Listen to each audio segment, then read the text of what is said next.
Every morning when you wake up, you need to power up. Get your mind going in the right direction. This is going to be a good day. I can handle anything that comes my way. I am strong. I am confident. I have the favor of God. Angels are watching after me. I'm excited about my future. At the start of the day, you need to set your mind for victory. Don't let just any thoughts play. You have to think thoughts on purpose. If you wake up and just think whatever comes to mind, thoughts will tell you, you have too many problems. You're too tired. You'll never overcome this obstacle. Nothing good is going to happen today. If you don't set the tone for the day, negative thoughts will set them for you. And before you check the phone, before you read your email, before you see what the weather is like, you need to think on purpose, power thoughts, victory thoughts, abundance thoughts, can-do thoughts. No matter who you are, no matter where you are in life, you can take the lid off of your job. And if you're wondering if you still have the lid on in your life, here are some clues that's going to let you know that the lid is still on. If you're not excited about waking up in the morning, if you're sitting around bored out of your mind, if you got time to do everything anybody asks you to do, you probably got the lid on. If when you tell your dreams to all your friends, it makes sense to them, you got your lid on, man. Your dreams should not make sense to everybody. You got to say something that make people go, how you going to do that? That's when you got the lid off. And if I were you, I'd do that. I'd take the lid off. Makes sense to me, don't it? I mean, look, in show business, that's all the time. You could come to work one day and they just say the show is canceled. What can you do? So what I've done is I've produced so much content.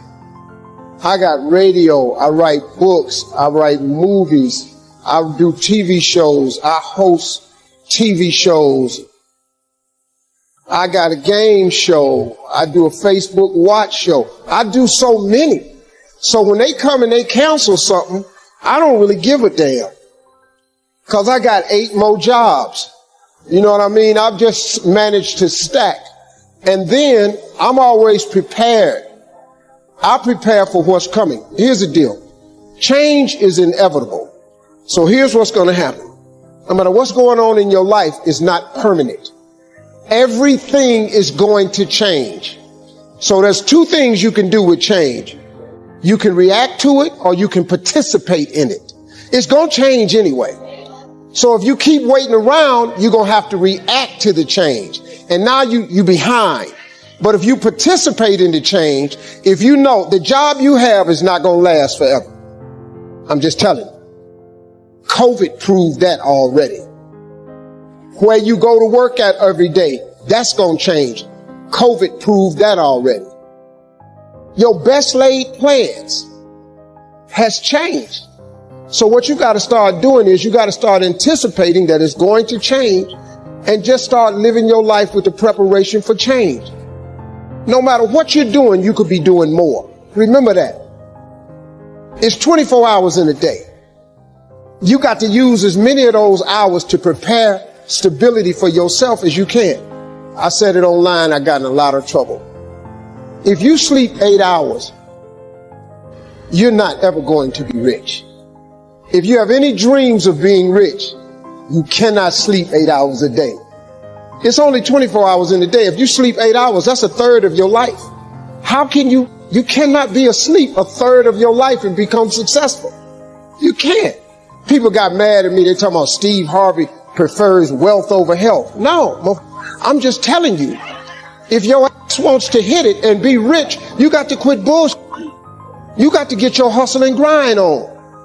You can't sleep 8 hours. Well, how much you sleep? I sleep between 4 and 5 hours. If I get 6 hours, woof, I'm tired. Plus, I'm old. I got to get up. I want to see what today is. I can't miss nothing. I'm old, man. I'm 64 years old, so I can't be laying in the bed waiting. I got to get up early. I'm up before the sun come up every day because I just want to see what else God got for me. He done gave me a lot. Might as well go see the rest of it, right? You can't see it sleep. So I've always prepared myself for what this business is. And for the first time, I've actually thought about retiring. This is the first time I've ever thought about retiring. So now I want to come home. I'm coming to Africa. The one thing that I have learned to relate to all of my children is to dream. There is nothing bigger than your dream. Nothing is greater than your dream.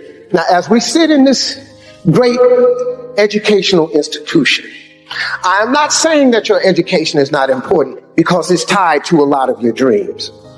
But let me tell you something. There ain't nothing bigger than your dream. Because your dream will propel you to get the education. Don't you ever stop dreaming. Don't you ever stop imagining.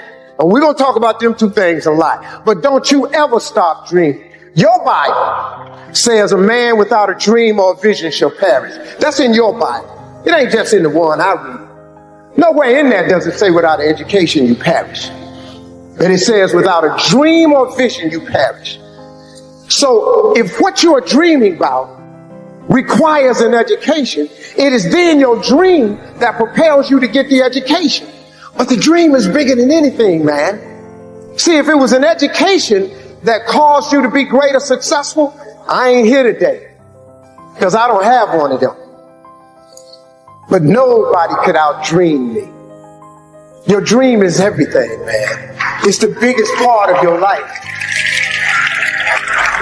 Look, man, it is that thing that God puts in you that don't let you sleep sometimes. It's your dream. It's that thing, that part of you, man, that wakes you up and stirs the very pit of your soul. I've always taught my children to dream. The secret, though, the secret to real success is if you tie your gift to the dream. Whatever position you find yourself in today, we put ourselves there by a series of thoughts and actions. Thoughts turn into things. That's very important to know. So let's look at both sides of it. For people who think negative thoughts, it turns into negative things. And the direct opposite is true for those who think positive thoughts. It turns into positive things. That's the deal. It's as simple as that, folks. Thoughts become things. So the one glaring question for all of us always is, on a daily basis, what are you thinking? What are your thoughts? What are you thinking? What are your thoughts? Because this is a fact of life. This is biblical. This is spiritual. This is written. This is philosophical. This is the law of the universe. This is just the way it is. Now, and here the cold part, folks. It don't matter if you believe me or not. It does not matter if you have never been explained this or not. And it does not matter if you think it works in your life or not. It don't matter. Listen to me. It is the way it is.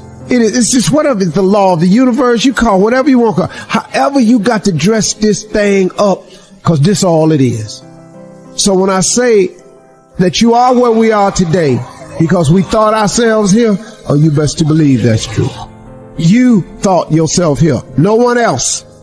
See, let me explain something. I got people around me who so badly want to take credit for it. Every man in this room, you blew your 20s. You spend all your 30s trying to make up for your 20s. Yeah, that's the truth. Dog, every dude in this room blew their 20s and at 30 trying to fix what they should have did in their 20s. Yeah. And so forth and so on. You turn 40, you trying to recover from the mistakes you made when you 30. Now at 40, man, it's time for you to start. Really, at 30, you need to start buckling it on down. And just realize, man, everybody make mistakes. And if the mistakes you're going through are going to help you become the person you need to be later on. Steve Harvey. All them mistakes, dog, they cool to make. Yeah. I needed to mess up every marriage. I needed to get arrested like I did. Yeah. I needed to get shot. I needed all this, dog. I needed shot? to be homeless. Yeah. I needed all them things to happen to turn me into who I am today. So when you're young and you make mistakes, don't let them eat you up. Because everybody that done made it, done made them.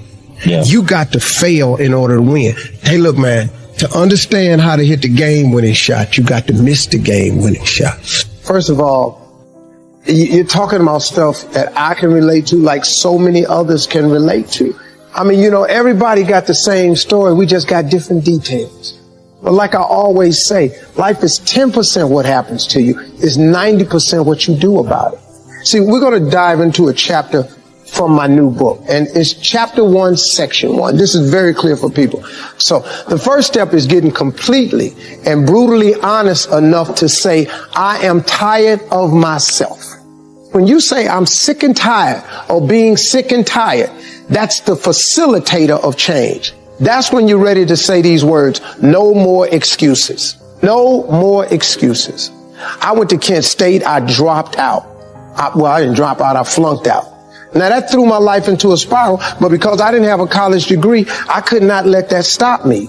And like you're doing, where you're saying, all my friends at this age are settling in your careers, you don't even know if they're happy or not. Stop comparing yourself to others. So the first thing you do is stop focusing on other people. Instead, focus on being the best version of you that you can. Then you'll recognize that you deserve to sit at the big table with everybody else after you become the best that you can be. Now, once you've accepted that you have as much right to success and much right to succeed as anybody else, the next step is learning how to talk the talk.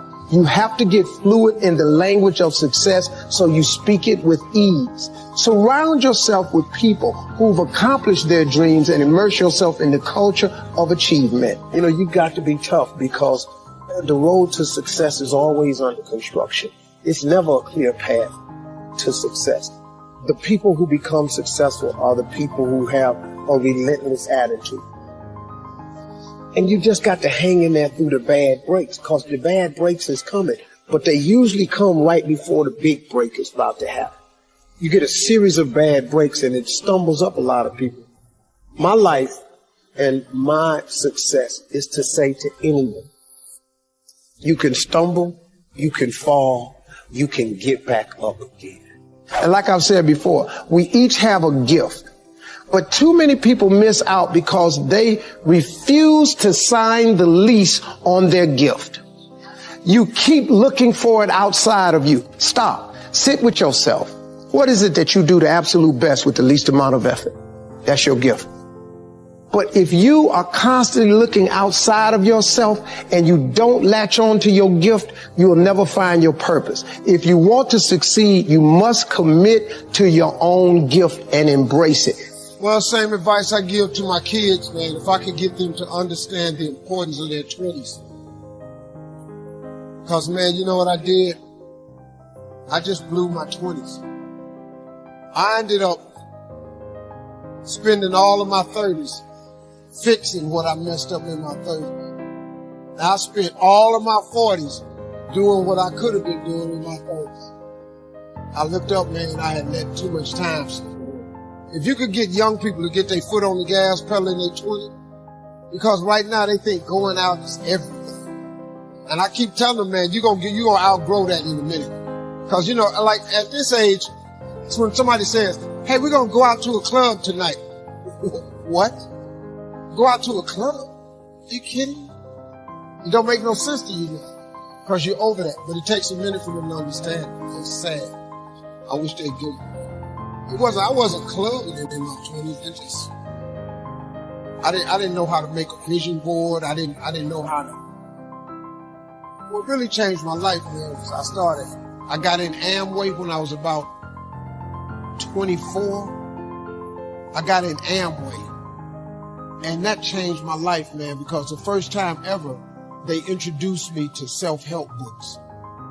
And I read 2 books that changed my life. It was The Power of Positive Thinking by Norman Vincent Peale and The Magic of Thinking Big by David Schwartz.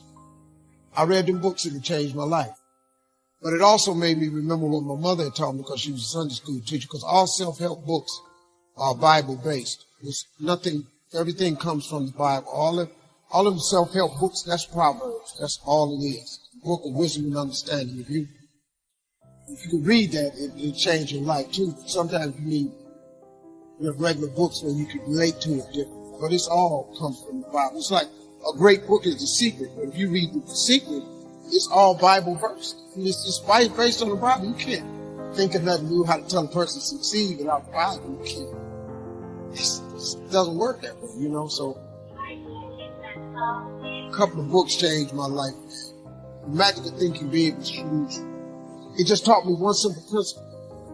It don't cost no more energy to think big than it does small. You can say Volkswagen and you can say Rolls Royce with the same amount of effort. You ain't got the grunt to say Rolls Royce. So if the Bible is true, which it says a man is as he thinketh, if you think poor thoughts, you got to be poor. The moment you change that thought into wealth and riches, you start the process to becoming wealthy or rich. It's not another trick. It's really how it works. People complicate it. You got to do this and you got to do that. But the Bible's pretty plain. They ain't got no loopholes in it. Really don't. It's just real simple. It say what it say. All you got to do is believe it's talking to you. That's what it is. Most people don't think that God is talking to them. That I come to give you life and give you life more abundantly. You don't think He talking to you? He'll give you life more abundantly. He do. He really will. You ain't got to be rich to have an abundant life. Sometimes you just need to be healthy, happy. You could be really happy, man, making $70,000 a year. You really, really can. You don't need a few million. I did, but you didn't need a few. Light your lazy dynamite. Henry Ford used to point out to his colleagues that there wasn't any job that couldn't be handled if they were willing to break it down into little pieces. And when you have broken a job down, remember to allow yourself some slow motion in beginning the first piece. Just take a slow and easy way. Because it isn't important how fast you are doing it. What's important is that you are doing it. Most of our hardest jobs never seem to get done. The mere thought of doing the whole job at a high energy level is frequently too off-putting to allow motivation to occur. But a good way to ease yourself into that motivation is to act as if you were the laziest person in the planet. It was much of an act for me by accepting that you are going to do your task in a slow and lazy way. There is no anxiety or dread about getting it started. In fact, you can even have fun by entering into it as if you were in a slow motion comedy, flowing down the world like a first made of water. But the paradox is that the slower you start something, the faster you will be finished with it.